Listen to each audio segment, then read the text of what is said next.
ప్రకాశం జిల్లా దర్శి పోలీస్ స్టేషన్లో పలు రికార్డులను క్షుణ్ణంగా పరిశీలించి సిబ్బందిని సమస్యలను అడిగి తెలుసుకున్నారు జిల్లా ఎస్పీ హర్షవర్ధన్ రాజు. అనంతరం మీడియా సమావేశంలో జిల్లా ఎస్పీ హర్షవర్ధన్ రాజు మాట్లాడుతూ డ్రంక్ అండ్ డ్రైవ్లు, మైనర్లు వాహనాలు నడిపినా, బహిరంగ ప్రదేశాలలో మద్యం సేవించినా ఇటువంటి వాటిపై చర్యలు తీసుకొని పలు సెక్షన్లు నమోదు చేసి శిక్షలు చేపడతామని ఎస్పీ సూచించారు.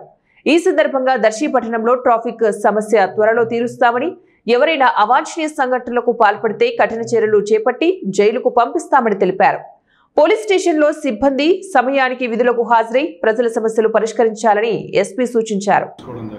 దాంట్లో భాగంగా మనం జిల్లాలో ఈ బహిరంగంగా మద్యం సేవించేటటువంటి ప్రదేశాలన్నీ కూడా ఐడెంటిఫై చేసుకుని ఆ ప్రదేశాలన్నింటినీ కూడా శుభ్రం చేస్తాం. ఈ శుభ్రం చేయించే ప్రక్రియలో పోలీస్తో పాటు పంచాయతీ వాళ్ళని, మున్సిపాలిటీ వాళ్ళని, అట్లాగే కమ్యూనిటీ ఎల్డర్స్ని, కొన్ని సందర్భాలు ఎవరైతే తాగి అక్కడ చేస్తారో ఆ తాగుబోతులతో కూడా శుభ్రం చేయించి వాళ్ళలో కూడా కొంత ఇది చేయడం కరెక్ట్ కాదు అని వాళ్ళ భావన కలిగే విధంగా అందరి కమ్యూనిటీని మనం ఎంగేజ్ చేసి చేస్తాం. దాదాపు ఇప్పటిదాకా 340 ప్రదేశాలు శుభ్రం చేయడం జరిగింది.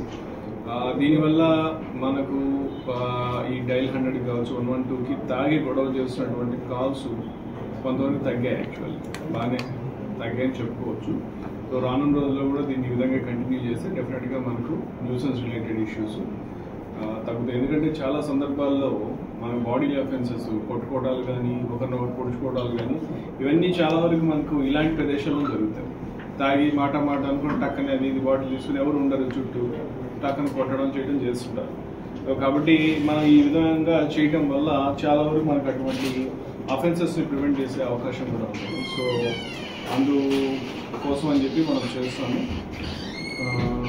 దాని రెండవది వచ్చి రోడ్ యాక్సిడెంట్స్.